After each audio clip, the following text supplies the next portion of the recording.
오늘은 기독교 강요 제3권 20장 기도에 대한 칼빈의 교훈에 대하여 함께 생각을 하겠습니다. 제3권 20장 제목은 기도, 믿음의 최상의 실천이며 우리는 기도를 통해 매일 하나님의 은혜를 받는다, 이렇게 되어 있습니다. 즉, 기도는 믿음의 최상의 실천이다. 믿음이 있다면 그 믿음을 어떻게 나타낼 것이냐? 바로 기도가 믿음을 나타내는 최상의 실천이다, 이렇게 얘기하는 거예요. 또 나아가서 기도를 통해서 우리가 하나님의 은혜를 받는다, 이렇게 말씀합니다. 그런데 칼빈은 우리는 기도를 통해 매일 하나님의 은혜를 받는다, 이렇게 기록을 하고 있습니다. 즉, 우리가 하나님 앞에 매일 기도해야 된다라고 하는 사실을 이 제목 속에 이제 담아 놓고 있는 것이죠. 칼빈의 기도로는 기독교 역사 속에서 아주 유명한 이 기도에 대한 교훈입니다. 기독교 역사 속에서 성도들의 경건 생활에 도움이 되는 책들이 아주 많이 있는데, 그 중에는 기도에 대해서 가르치는 유명한 책들이 있어요. 그런데 기도에 대한 그 교훈들 가운데에서 칼빈의 이 기도론, 기독교 강요 제3권 20장에 나오는 이 기도론이 아주 유명한 기도론이라는 거죠.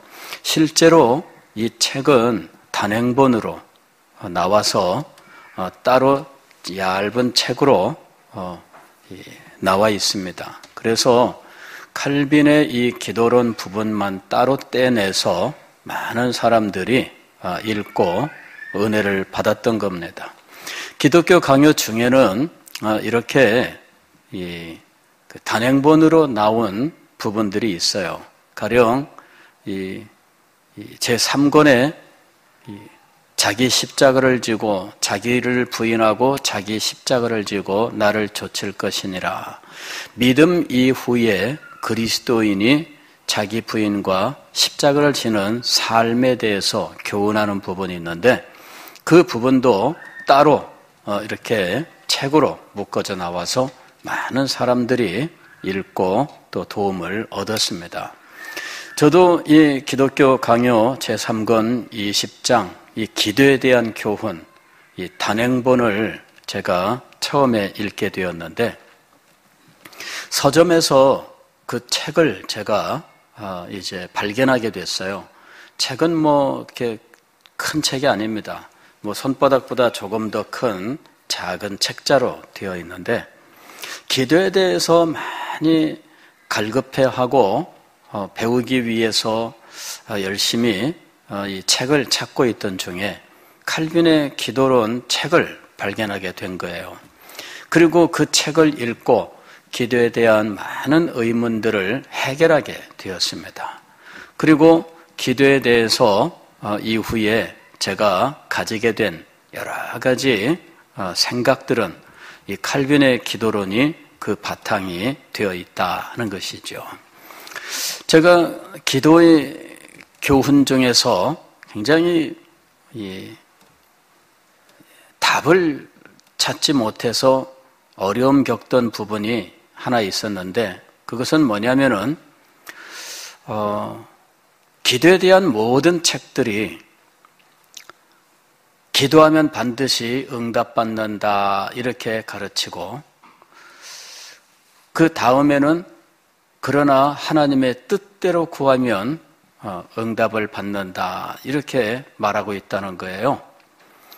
그런데 제가 가졌던 의문은 뭐냐면, 우리가 기도할 때마다 하나님의 뜻인지 아닌지 알 수 없는데, 그러면 내가 지금 마음에 간절히 바라고 기도하고 있는 이 기도 제목, 이것이 하나님의 뜻인지 아닌지를 어떻게 알 수 있느냐?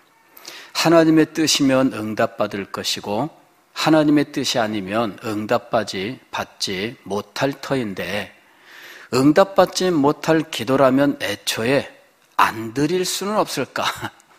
그죠? 그걸 알 수 있다면. 그런데 뭐 그걸 알고 뭐 이런 걸 떠나서 기도해 본 분들은 반드시 직면하게 되는 사실이 있어요. 그건 뭐냐면은 이것이 하나님의 뜻이든지 아니든지 어쨌든 응답받고 싶다. 반드시 도달하는 곳이 있어요. 바로 그거예요. 반드시 응답받고 싶다. 아니, 하나님의 뜻이면 응답받고 하나님의 뜻이 아니면 응답받지 못한다니 이거 얼마나 허망해요. 기도하면 무조건 응답받고 싶지 않겠어요? 더군다나 간절한 기도의 제목이 생기면 이것이 하나님의 뜻이 아니어도 응답받고 싶다. 그런 마음이 드는 순간들을 맞이하게 될 거예요.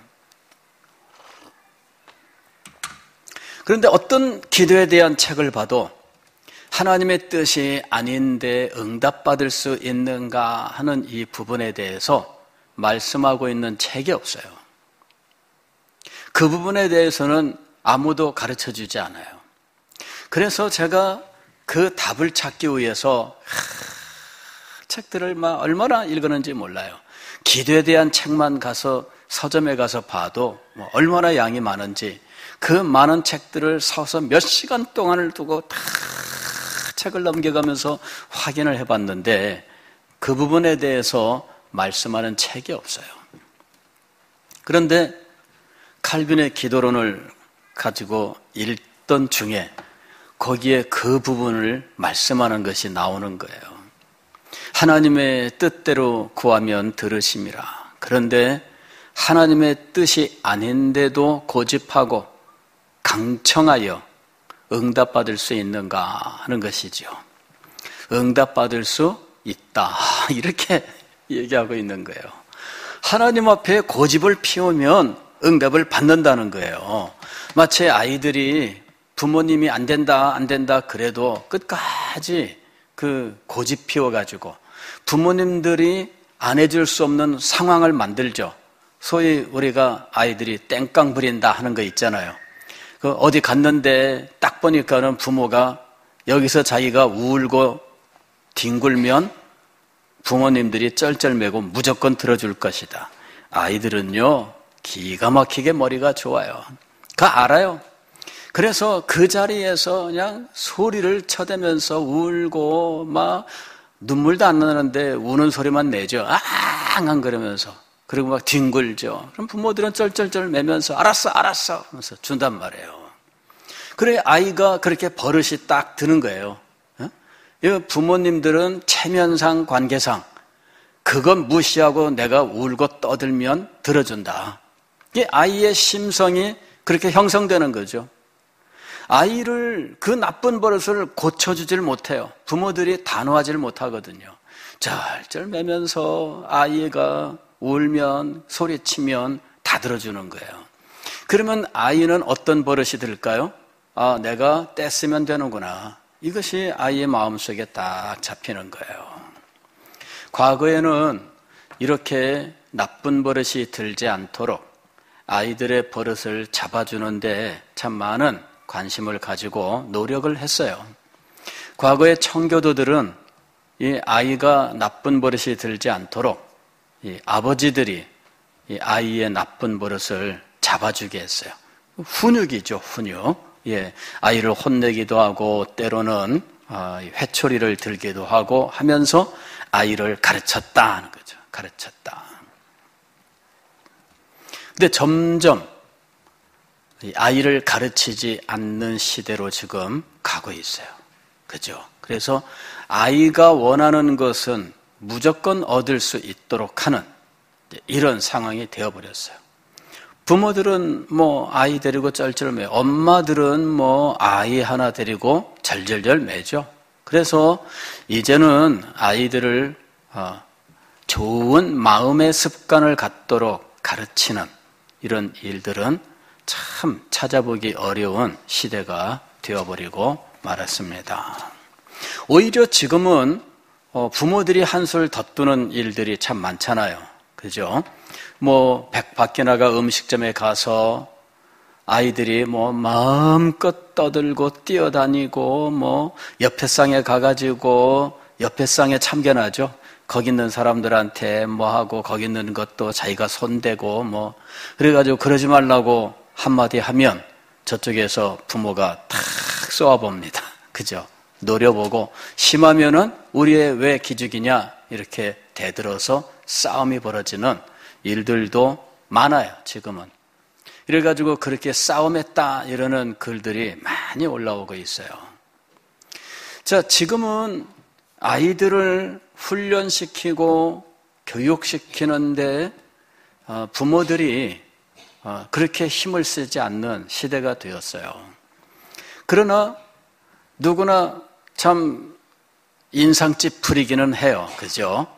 저거 부모가 애를 좀 챙기지 이런 마음 들잖아요.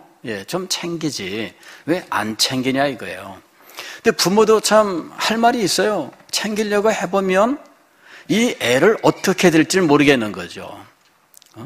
그러다 보니까 아이들은 딱 부모의 그 상황을 알고 고집 피우고 소리치고 울고 이제 이러는 상황이 되어버렸다는 거예요. 기도도 그렇습니다. 물론 하나님께서 우리를 어떻게 처리를 못해서 우리 부모들처럼 어찌할 줄 몰라서 그러는 것이 아니에요. 하나님께서는 고집 피우고 자기 멋대로 하는 경우에 그를 내치시는 거예요. 그래서 이렇게 고집을 피워 하나님 앞에 기도하여 응답을 받았을지라도 그의 영혼은 파리하게 되었도다. 이스라엘 백성들이 광야에서 그런 짓을 했던 거예요. 모세의 인도로 애굽에서 나왔는데 광야에서 이스라엘 백성들이 얼마나 많이 거역을 했는지 몰라요. 하나님께서 그들에게 주신 것들로 만족하지 않고 그들은 하나님 앞에 더 한 것들을 요구하고 그것이 만족되지 않을 때에는 모세에게 대들고 모세를 원망하고 했던 거예요.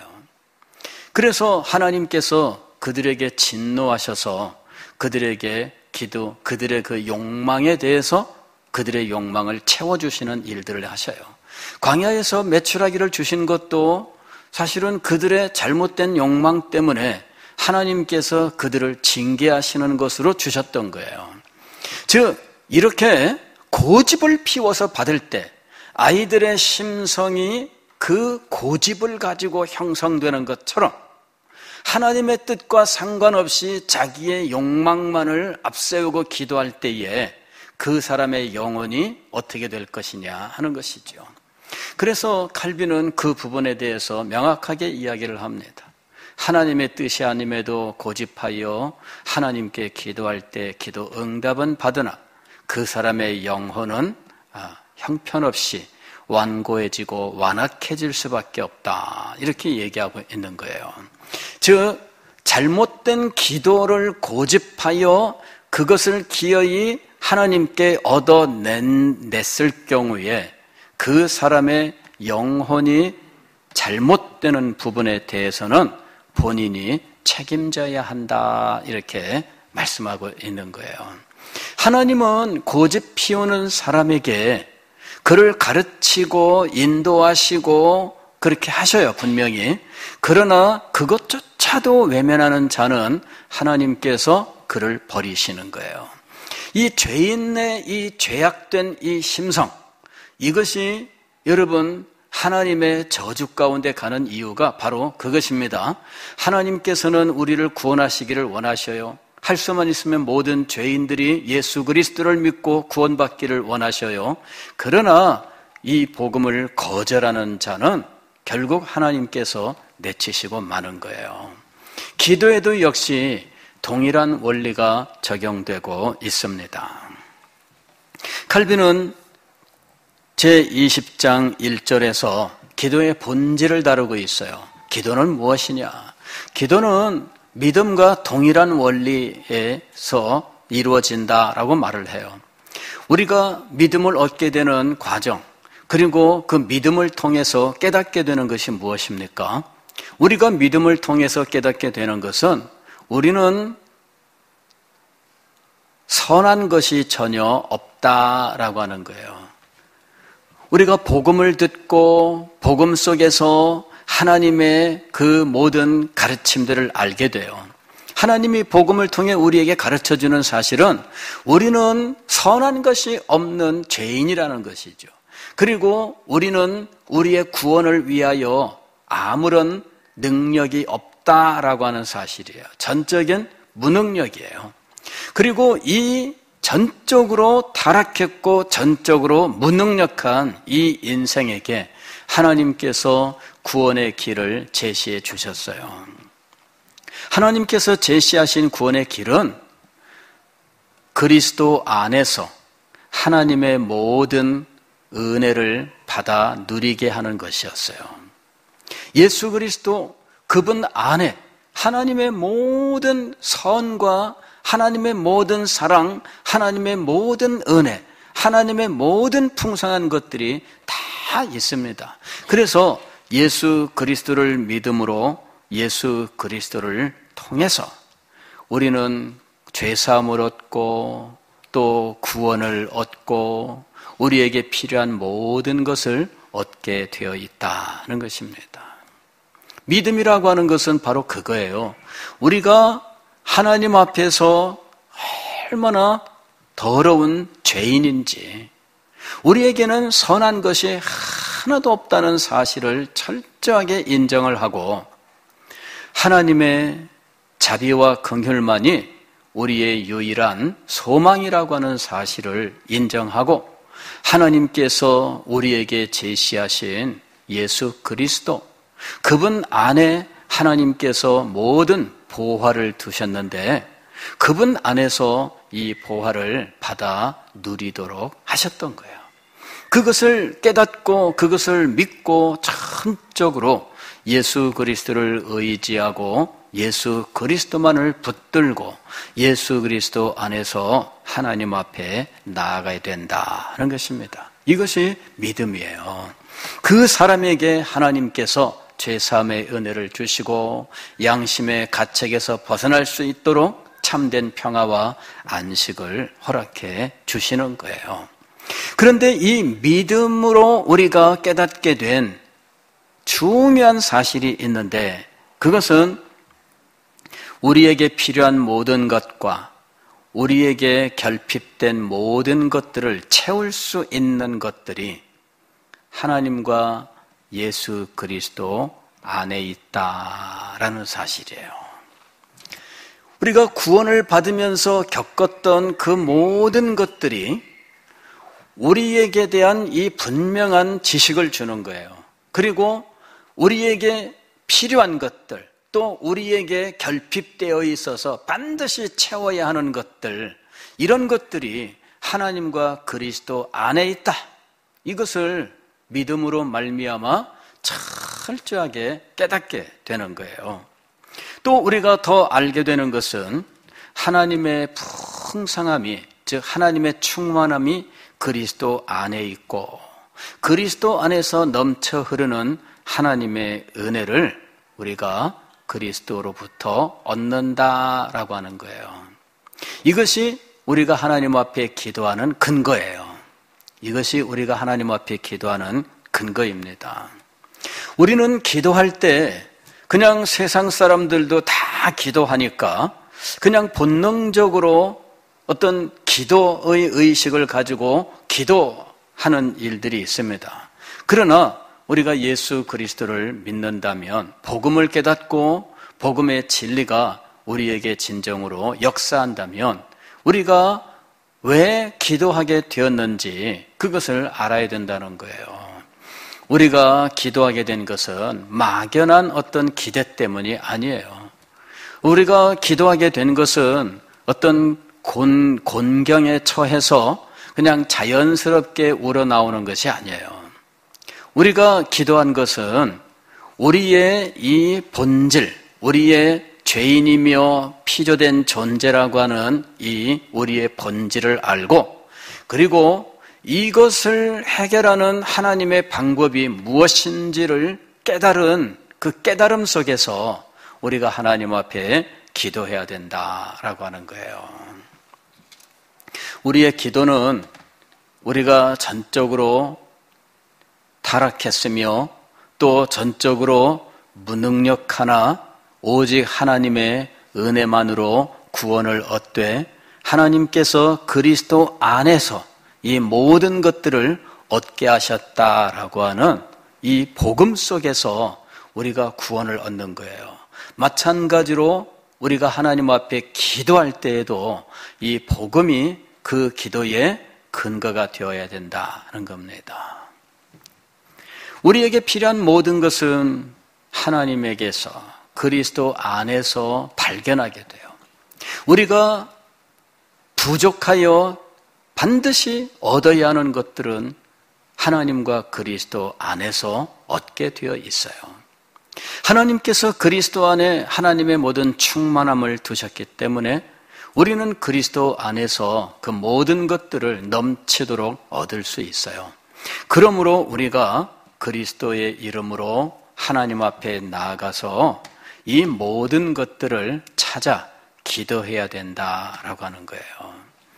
구하라, 찾으라, 두드리라 하고 말씀하셨던 것은 바로 이렇게 우리가 필요한 것들을 그리스도 안에서 찾고 구하게 하셨기 때문에 또 우리가 부족한 것들을 그리스도 안에서 넘치도록 얻게 하셨기 때문에 구하고 찾고 또 두드리는 거예요.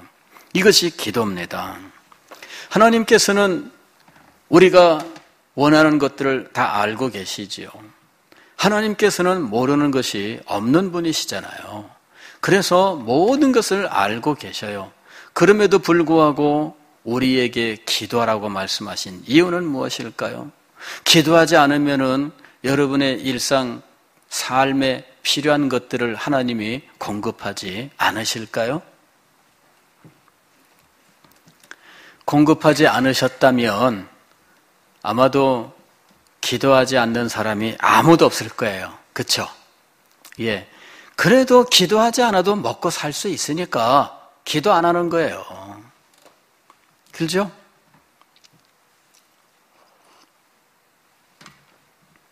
하나님께서 기도 안 해도 그냥 육신의 삶을 살아가는데 필요한 것들을 공급해 주셔요. 그러나 기도하지 않으면 하나님께로부터 더 풍성하고 더 아름답고 더 영광스러운 것을 얻지 못해요. 그래서 우리에게 기도하라고 말씀하셨던 거예요. 그냥 기도 안 해도 살아갈 수 있는 삶이란 어떤 삶일까? 짐승들의 삶이랑 같은 거예요. 짐승들은 기도하지 않아도 먹고 살아요. 그냥 그뿐이에요. 그냥 인간일 뿐이지 살아가는 거는 이 세상에 본능을 가지고 살아가는 짐승들과 같은 원리예요. 하나님도 없이 그냥 자연에서 그냥 법칙에 의해서 살아가는 삶인 거죠. 그래서 먹고 사는 데는 지장이 없다. 먹고 사는 데 지장이 없는 삶, 그게 진정 아름다운 삶이냐라고 하는 거예요. 그게 아닙니다. 하나님께서 우리에게 기도라고 하신 것이 무슨 의미인지를 알아야 돼요. 하나님께서는 기도를 통해서 하나님의 모든 풍요롭고 아름다운 것들, 영광스러운 보화들을 찾고 구하여 얻고 누리기를 원하셨어요. 그래서 하나님은 우리에게 기도하라 말씀하신 거예요. 참된 믿음이 있으면 이 사실을 알고 하나님 앞에 나아가서 기도하게 돼요. 그래서 진정한 믿음은 하나님 앞에 기도하게 한다라고 이야기하는 거예요. 진정한 믿음은 하나님 앞에 기도하게 한다. 신앙의 체험을 보게 되면 이런 사실들이 확실하게 우리에게 나타나요. 우리가 복음을 분명하게 깨닫고 예수 그리스도를 자신의 구주로 마음속에 모셔드리게 될 때 자연스럽게 우리의 마음속에서 어떤 마음이 드느냐 하면 하나님 앞에 나아가서 기도해야 되겠다 하는 마음이 들어요. 그리고 기도하지 않으면 마음에 만족이 없어요. 왜냐하면 이는 성령께서 우리에게 역사하시기 때문입니다.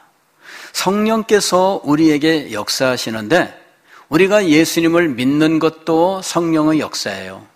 그런데 예수님을 믿게 하는 이 성령의 역사는 우리를 기도의 자리로 인도해요. 가령 로마서 8장을 보게 되면은 기도와 연결된 성령의 역사가 기록이 되어 있는데 로마서 8장 15절 보게 되면은 우리의 영혼이 아바 아버지라 부르짖느니라.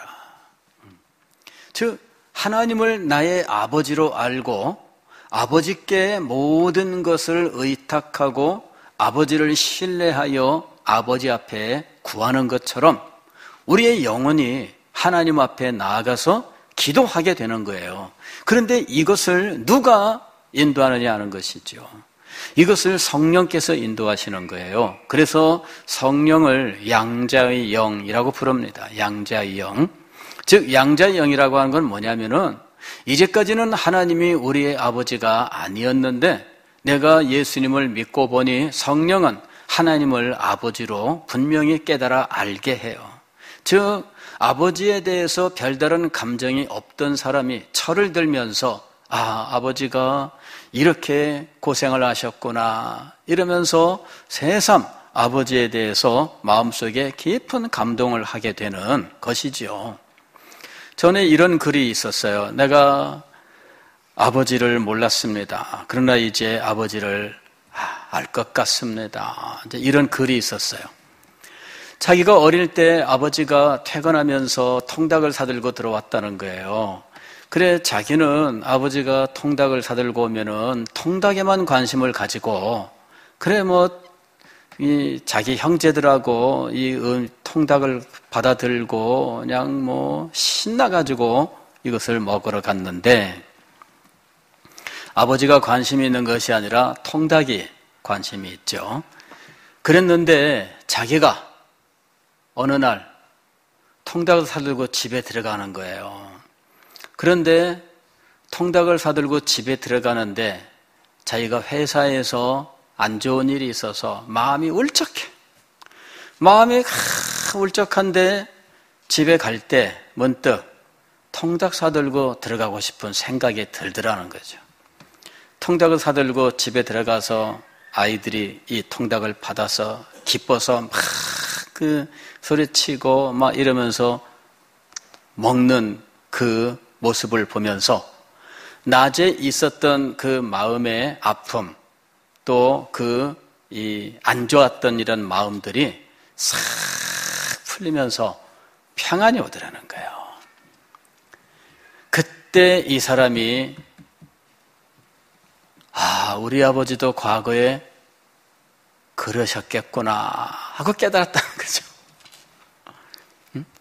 우리 아버지가 통닭을 사들고 들어올 때마다 나는 통닭 먹느라고 기쁘고 형제들하고 이 통닭 먹으면서 웃고 떠들었지만 사실은 아버지가 그때 분명히 무슨 일이 있었겠구나. 그걸 깨달았다는 거예요. 거기에 사람들이 댓글을 다는데 눈물 납니다. 눈물 납니다. 이러는 거예요. 그냥 나도 그랬어요. 나도 집에 사들고 애들한테 사다 주는데 아이들이 아무것도 모르고 웃고 떠들지만 사실 자기는 낮에 다른 일이 있었던 거예요. 자기가 나중에 깨닫게 된 거예요. 깨닫게 된 거예요. 그걸 깨닫게 되고 나니까 이제 두 종류의 사람이 있죠. 아버지는 먼저 이미 떠나셨습니다. 이런 사람도 있고 아버지는 지금 어디 시골에 계십니다. 이런 사람도 있어요. 떠난 사람은 눈물을 흘릴 것이고 아버지가 시골에 있는 사람은 이번 주에 한번 찾아뵈야 되겠습니다. 이러는 거죠.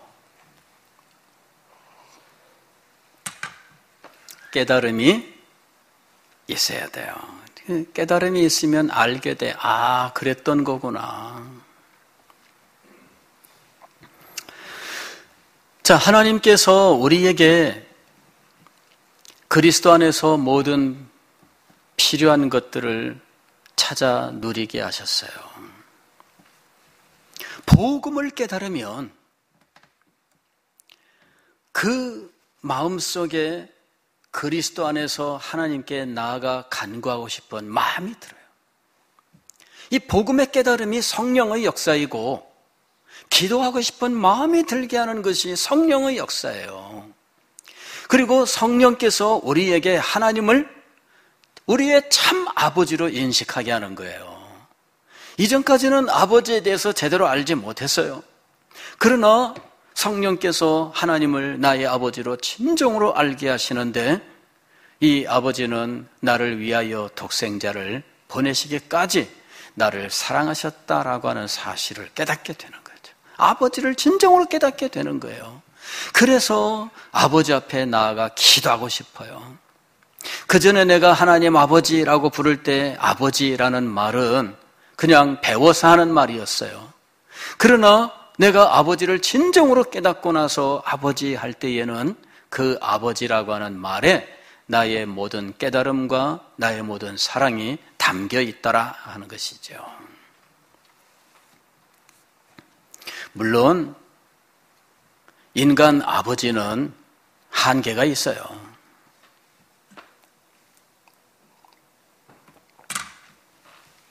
인간 아버지에 대한 기억은 나쁜 경우도 있어요.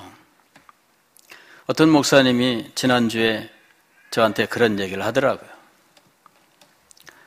자기는 하나님은 우리의 아버지입니다 라고 감동적으로 설교를 했는데 다른 교회에서 오신 권사님 한 분이 계신데 점심 식사를 하면서 이분이 굉장히 기분이 안 좋더래요. 그래 왜 그런가 했더니 아버지 하면은 자기는 나쁜 기억밖에 없다는 거예요. 아버지 하면은 자기의 육신의 아버지 하면은 나쁜 기억밖에 없다는 거예요. 그런데 목사님이 아버지가 얼마나 좋아요, 아버지와 이러니까는 괜히 화가 나더라는 거죠.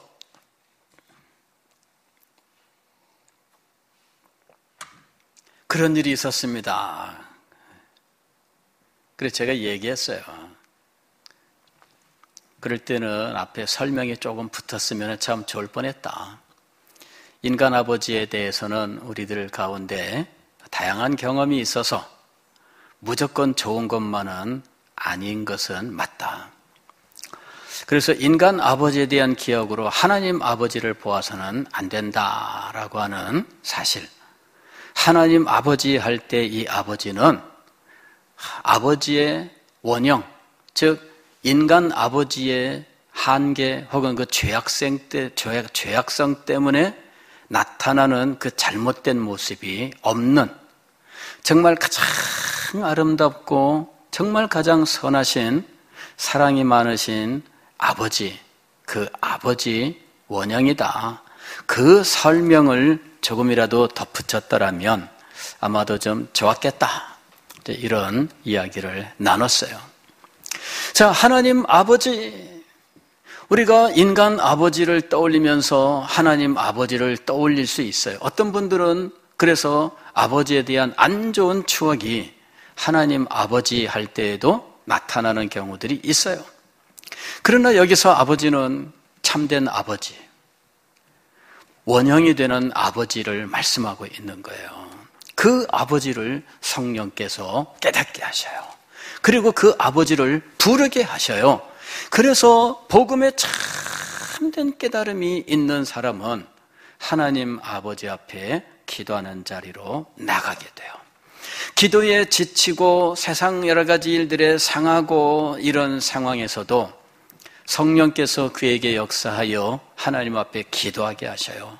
로마서 8장 26절을 보게 되면 성령께서 우리의 연약함을 도우시는데 우리가 어떻게 기도할지 모를 때에 성령이 우리 영으로 더불어 친히 간구한다라고 말씀하고 있어요. 성령의 역사는 우리로 하여금 하나님 앞에 기도하게 하는 거예요. 그래서 믿음이 있다면, 진정한 믿음이 있다면, 믿음이 그 속에서 역사하고 있다면 그는 하나님 앞에 기도하는 자리로 나가게 된다라고 하는 거예요. 하나님께서는 우리에게 기도하라고 말씀하셨어요.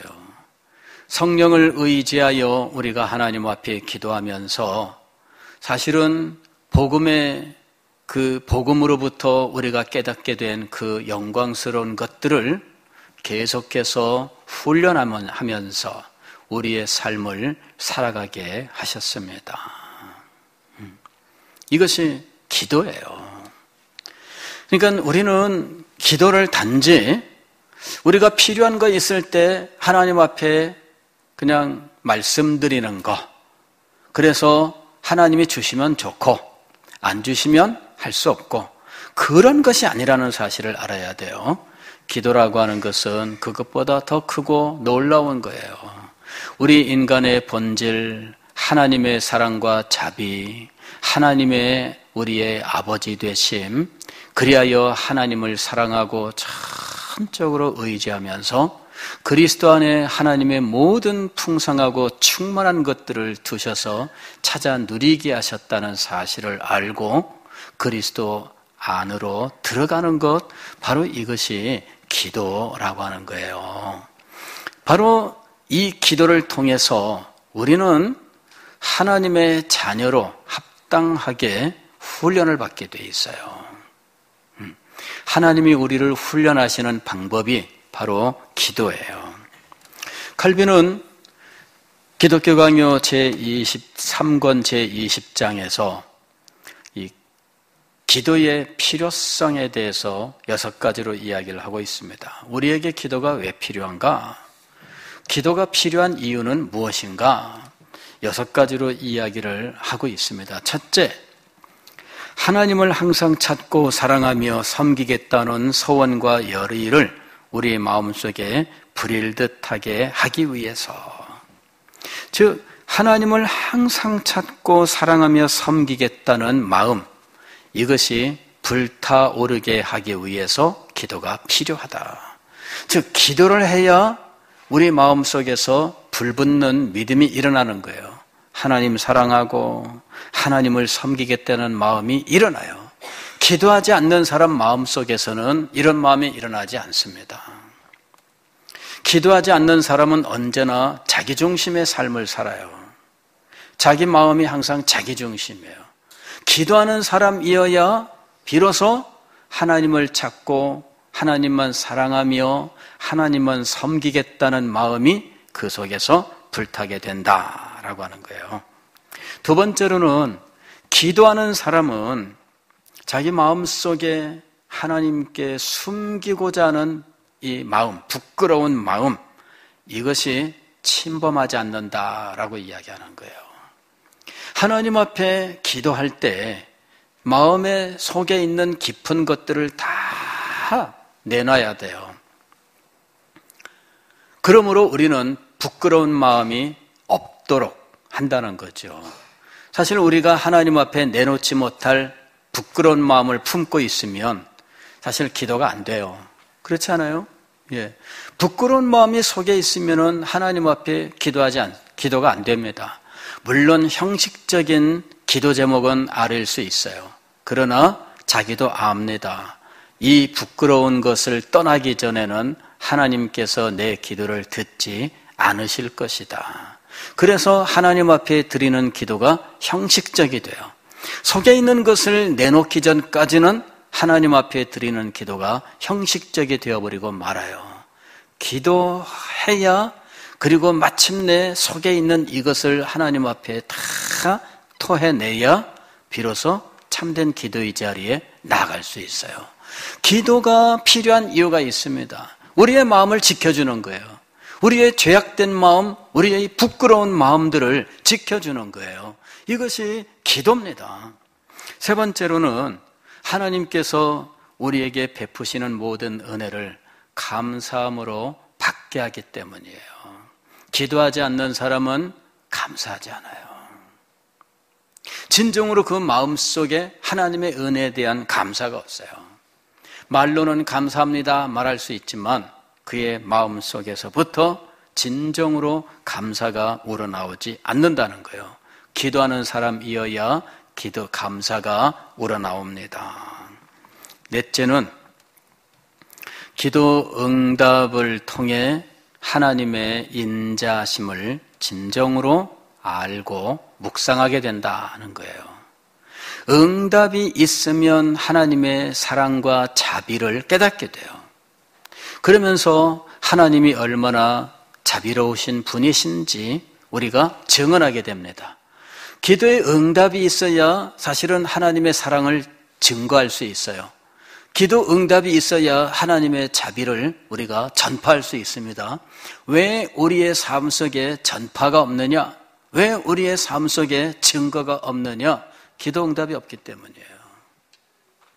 즉 하나님의 살아계신 역사를 우리가 체험하지 못하기 때문에 증거와 전파가 우리에게서 사라지는 거예요.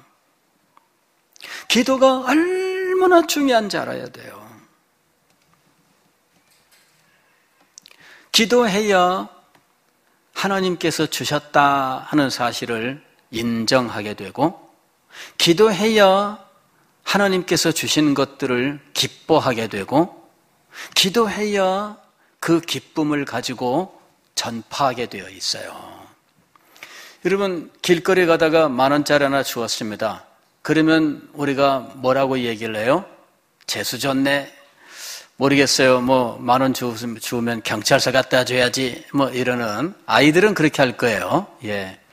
어쨌든 우리는 어떤 의도치 않게 어떤 횡재를 하게 되면 우리가 재수 좋네 이렇게 얘기를 할 거예요. 오늘 운수가 좋은가 봐 이렇게 얘기할 거예요. 그 기도 없는 사람들의 말입니다.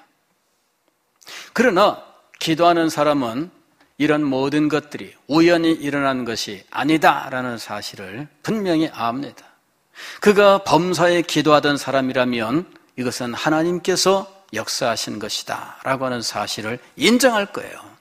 그리고 하나님이 나를 얼마나 사랑하셨는지 하나님의 그 사랑과 자비에 대해서 감사하게 될 거예요. 그리고 하나님께서 기도 응답하신 사실을 인해서 기뻐하게 될 것이고 이 사실을 증거하게 될 것입니다. 그리고 기도하는 사람은 우리가 살아가는 이 모든 삶이 하나님의 섭리에 달려있다라고 하는 사실을 분명히 인정하는 사람이에요. 기도하지 않는 사람은 세상의 모든 일들이 저절로 굴러간다고 생각을 해요. 그러나 기도하는 사람은 하나님의 섭리를 인정해요. 특별히 하나님께서 나의 아버지가 되신다는 사실을 인정하게 된다는 것이죠. 자, 기도의 필요성이 있습니다. 기도는 우리에게 얼마나 많은 유익을 주는지 몰라요. 우리는 기도 응답이라고 하는 것에만 관심을 기울이지만 알고 보면 기도 응답이라고 하는 것은 작은 거예요. 기도를 통하여 하나님께서 우리에게 베풀어 주시는 것들, 즉 우리의 마음과 우리의 영혼에 새겨지는 이 놀라운 것들이 응답보다 더 크다라고 하는 것이죠. 그래서 우리는 기도 응답과 더불어 기도 그 자체를 통해서 우리에게 주시는 하나님의 이 풍성한 은혜를 누리면서 하나님의 자녀로 진정 아름답고 영광스러운 자리로 우리는 나아가게 된다 하는 것입니다. 기도하는 자리로 나가야 돼요. 기도하지 않으면 우리의 믿음이 참되게 성장하지 못해요. 기도하지 않으면 하나님께서 우리에게 베풀어 주시는 모든 풍성한 것들을 누리지 못해요. 기도하지 않으면 세상의 법칙에 따라서 그냥 그냥저냥 먹고 살기는 할지 모르지만 그러나 그의 삶에 진정으로 아름답고 영광스러운 것은 없습니다. 기도의 삶, 이것이 얼마나 큰 축복인지를 아시고 이 축복을 누리는 우리가 될 수 있기를 주의 이름으로 축원합니다.